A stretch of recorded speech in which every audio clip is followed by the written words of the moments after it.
away from my channel for a very long time. Now I'm back. So आज हम बात करने वाले हैं RRM के बारे में। RRM क्या होता है? Random rubble masonry. हमने देखा है कि ये मेरा कॉलम है, ये प्लिंथ लेवल तक कास्ट हो चुका है, तो इसके ऊपर मेरी प्लिंथ बीम आएगी। उससे नीचे क्या होता है, हमें यूजुअली क्या होता है बिल्डिंग वर्क में हम इसे ब्रिक वर्क को करते हैं, जो हम चिनाई देसी लैंग्वेज अगर हम बात करें इसको चिनाई बोलते हैं। तो ये जो चिनाई होती है हमारी ईंटों की होती है, ब्रिक वर्क मशीनरी होती है। लेकिन कई जगह ऐसी होती है कि जैसे मैं मोस्टली यहाँ पर पहाड़ों में काम कर रहा हूँ, यहाँ पर कि मेरे पास ईंट अवेलेबल नहीं है, मेरे पास पत्थर अवेलेबल है।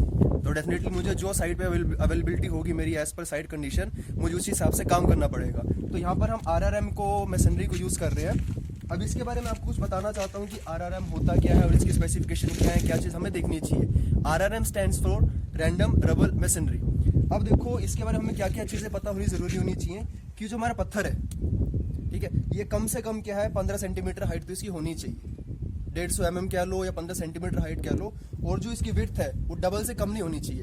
अगर मेरी 15 सेंटीमीटर हाइट है तो कम से कम 300 इसकी मेरी क्या है विड्थ भी होनी चाहिए, ठीक है। और इसके अंदर जो मैं ये मसाला यूज कर रहा हूँ, यहाँ पर जो ये मसाला आ रहा है ये 20 mm ही है, इसका कोई मिनिमम मैक्सिमम चीज नहीं है। ये 20 mm है, 20 mm ही होना चाहिए यहाँ पर, इससे ज्यादा नहीं, ठीक है। और एक बात क्या है कि अगर मेरी जो RRM की विड्थ है ये 75 सेंटीमीटर से ज्यादा है, ठीक है, तो जो मैं इसको लगाऊंगा पत्थर को एक के ऊपर एक ऐसे ओवरलैप करके आएगा। एक चीज और बताना चाहता हूँ आपको कि जैसे मान लो ये मेरा एरिया है, जितना यहाँ से लेकर यहाँ तक मैं मानता हूँ कि ये 1 मीटर हो जाएगा मेरा, ठीक है। तो 1 स्क्वायर मीटर में मेरे 2 पत्थर ऐसे आने चाहिए जो मेरे वॉल के इस फेस से स्टार्ट हो और पूरा का पूरा वॉल के इस फेस तक जाए। अब जैसे मेरा ये वाला पत्थर है, ये अगर मैं यहाँ रखता हूँ तो सिर्फ यहीं पे खत्म हो गया, ठीक है, ये यहाँ नहीं गया, यहाँ के लिए मुझे दूसरा पत्थर यहाँ ये रखना पड़ेगा। लेकिन नहीं, जो हमारा IS कोड कहता है, स्टैंडर्ड के हिसाब से बात करें हम 1 स्क्वायर मीटर में कम से कम 2 या हम यूं कह ले 0.5 स्क्वायर मीटर में कम से कम 1 पत्थर ऐसा आना चाहिए जिसको हम हेडर बोलते हैं। हेडर मीन्स क्या है कि जो भी मेरी वॉल की विड्थ है वो यहाँ से स्टार्ट हो और वॉल वो पूरा विड्थ तक जाए, ठीक है। अब जैसे ये बड़ा पत्थर होगा जैसे, तो इस बड़े पत्थर को इस तरह रखूंगा कि ये वॉल के मेरे इस फेस से लेकर इस फेस तक आए। अब बात आती है कि हमें रॉक की सिलेक्शन कैसे करनी है। रॉक हमारा जो है राउंड नहीं होना चाहिए, बिकॉज हमें पता है जितनी ज्यादा इरेगुलरिटीज होती हैं उतना अच्छे से बॉन्ड बनता है, ठीक है। अगर हम गोल पत्थर ले लेंगे तो हमारा बॉन्ड अच्छे से नहीं बनेगा। पत्थर इरेगुलर होना चाहिए पहली बात, तो उसका कलर यूनिफॉर्म होना चाहिए। पहाड़ भी कई तरह के होते हैं, ठीक है, जो हम ऊपर से पत्थर तोड़ते हैं पहाड़ों का वो येलो कलर का होता है, अनइवन टेक्सचर होता है उसका। लेकिन ये पत्थर आप देख पा रहे हैं पूरी तरह से ब्लैक है, इसका टेक्सचर क्या है, सेम है।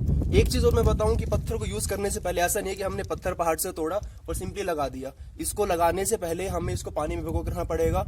एटलीस्ट हम इसको एक बार तो छिड़काव कर ही दें कि पत्थर मेरा जो लगे वो गीला लगे, क्योंकि गीला क्या होगा, गीला अच्छे से पकड़ बना पाएगा मेरा इसमें, ठीक है। और एक चीज और, जैसे मैं आप दिन में मैं सुबह मैंने किया, ठीक है, इसकी हाइट कितनी होनी चाहिए, जो मेरा IS कोड कहता है एक दिन में एक बार में आप इसको 60 सेंटीमीटर तक ही कास्ट कर सकते हो, उससे ज्यादा नहीं, ठीक है। और अगर हम इस पत्थर को यूज करना, जो हमारा पॉइंटेड एज है वो ऊपरी तरफ होना चाहिए, ऐसे नहीं कि मैंने इसको नीचे रख दिया, कोई यहाँ पर मेरा एज ही नहीं है। पॉइंटेड एज ऊपर हो और एक बारी में मैं उसको 60 सेंटीमीटर तक ही कास्ट कर सकता हूँ। और कास्टिंग के बाद शाम को मुझे उसके ऊपर क्योरिंग के लिए पानी छोड़ना पड़ेगा।